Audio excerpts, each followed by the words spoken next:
Vous allez recevoir une pochette. À l'intérieur de cette pochette, vous trouverez 10 rectangles de tissu précoupés.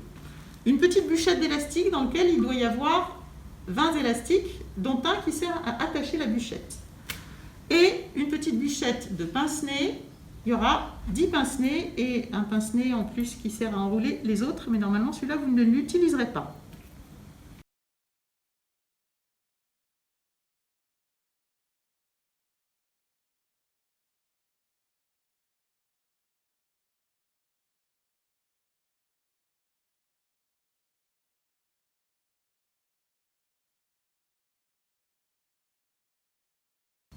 Votre rectangle est prêt, il va falloir finir les bords de chaque côté, les petits côtés, avec un zigzag pour éviter que ça s'effiloche. Donc on va passer, moi j'ai qu'une surjeteuse, mais sur votre machine familiale, vous pourrez utiliser un zigzag classique.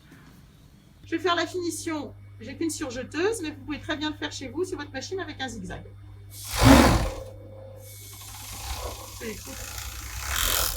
Voilà, un côté, et puis l'autre.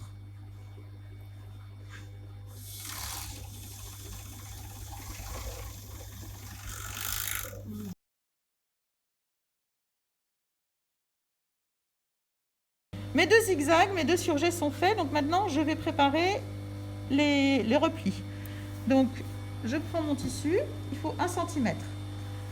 Soit vous le faites à la main si vous êtes à l'aise, si vous êtes moins à l'aise, vous pouvez vous préparer une petite bande de carton d'1 cm. Vous pliez le long de la bande et un petit coup de fer.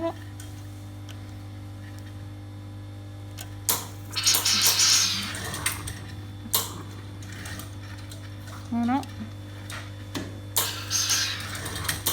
Et ça, il va falloir le faire bien sûr des deux côtés.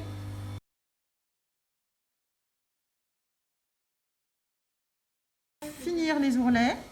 On va insérer le pince-nez au milieu. Voilà. Et on va amener pour coudre à peu près à...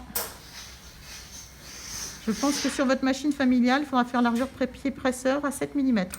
Petit point d'arrêt au début.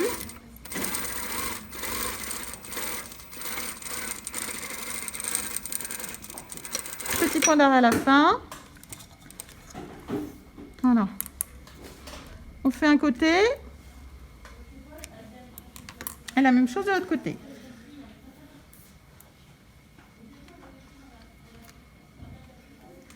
On passe bien, on n'oublie pas de bien passer, de bien tirer les fils à l'arrière, parce que c'est comme ça, si on ne le fait pas, qu'on se retrouve avec des problèmes de blocage au démarrage de la couture.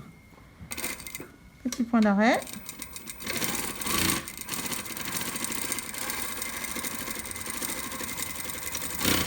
Petit point d'arrêt à la fin également.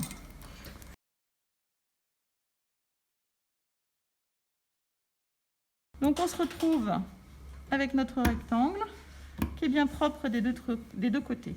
Il va falloir bloquer le pince-nez parce que cette petite chose-là a tendance à bouger et à se déplacer. Donc on va faire une petite couture. Alors si vous avez une machine zigzag, vous pouvez piquer directement en zigzag sur le pince-nez. Moi ici, j'ai pas de machine zigzag, donc je vais être obligée de bloquer le pince-nez en faisant un petit point d'arrêt, hop, je tourne et là je couds au plus près du pince-nez pour le bloquer. Hop, et je retourne. Et là, mon pince-nez, il est complètement bloqué dans cette petite couture là.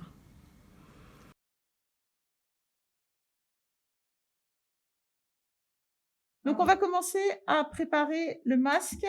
Pour commencer, donc on le pose dans ce sens-ci, c'est-à-dire sur l'envers. On le plie en deux, une première fois. Et on le plie encore en deux, une deuxième fois. Donc là, je me retrouve avec 4 épaisseurs de tissu, les unes sur les autres.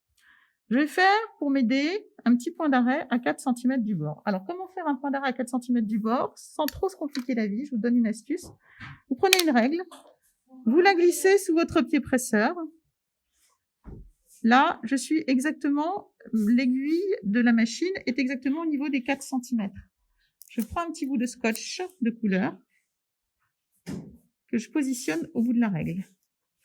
Et donc, je sais que si mon tissu arrive ici, je vais coudre à 4 centimètres du bord. Donc, je prends mon petit paquet avec le pince-nez sur le dessus. Et là, je pose mon tissu au bord du scotch. Je sais que je suis à 4 centimètres. Et je fais un petit point d'arrêt. Hop.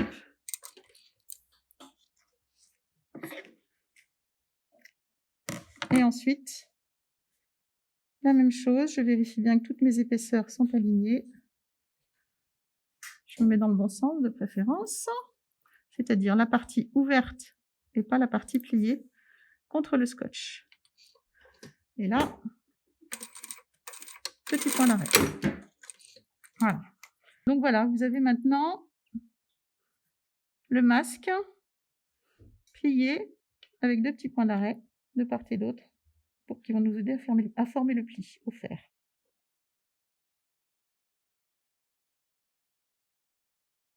Donc pour former le pli au fer, on peut le faire en une seule fois, mais moi je le préfère le faire en plusieurs étapes. Donc vous allez replier le long du point d'arrêt. Hop, un petit coup de fer. Vous le retournez, vous faites la même chose de l'autre côté. Donc je me sers des points d'arrêt comme repère. Voilà. Ensuite, là, c'est un peu de la géométrie dans l'espace. Je me positionne comme ceci. J'attrape l'intérieur de mon pli et je le rabats. Et mon pli est formé. J'essaye de le centrer à peu près bien.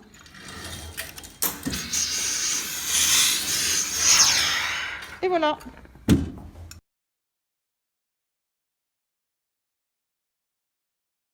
Donc nous allons placer les élastiques. Donc les élastiques se positionnent comme ceci.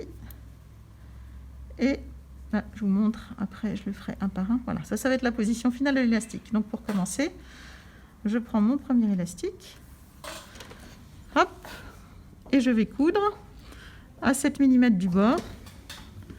Alors, on démarre. Vous avez vu, je tiens bien toujours mes fils en arrière pour pas qu'ils rentrent à l'intérieur. Point d'arrêt. Hop, on passe. On s'arrête au milieu. Et on présente l'autre partie de l'élastique. Et voilà. Voilà, donc le premier côté est fait. Reste à faire la même chose de l'autre côté.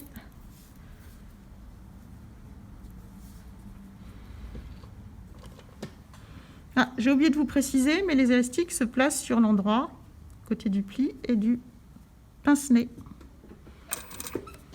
Donc j'hésite pas à soulever le pied presseur quand j'arrive sur le pli, si jamais je suis un peu gênée. Voilà. Je n'oublie pas de m'arrêter au milieu pour positionner l'élastique de l'autre côté.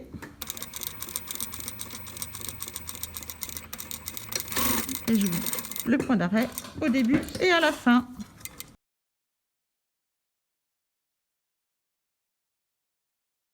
À la machine, faire un zigzag ou un surjet de chaque côté.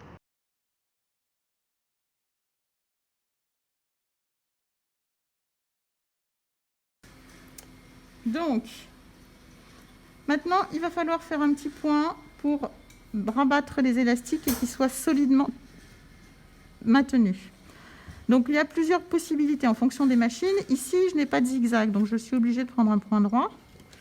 Donc, je vais faire un point droit. Je fais attention à mes fils et je fais... Voilà, je fais plusieurs points, comme ça, je suis sûre que ça tient. Voilà, je fais le premier. J'évite de couper mes fils parce que ça me causera plus de soucis que ne m'apportera d'avantage. Je fais le deuxième. Voilà. Hop là. Et là maintenant, je coupe les fils qui dépassent. Tous les fils pour que ce soit propre. Je fais la même chose de l'autre côté. Je passe bien mes fils derrière.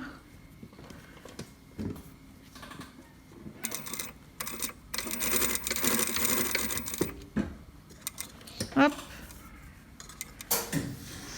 Je tire.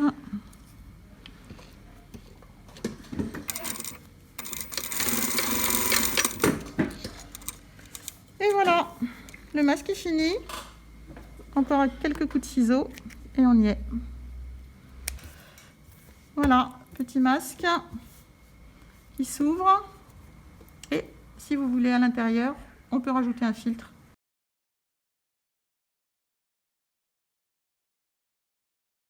Le masque est terminé, je vais pouvoir l'essayer. Donc je le positionne bien derrière les oreilles. Je l'ouvre bien. Je pince le nez avec le pince-nez. Et voilà, beau travail.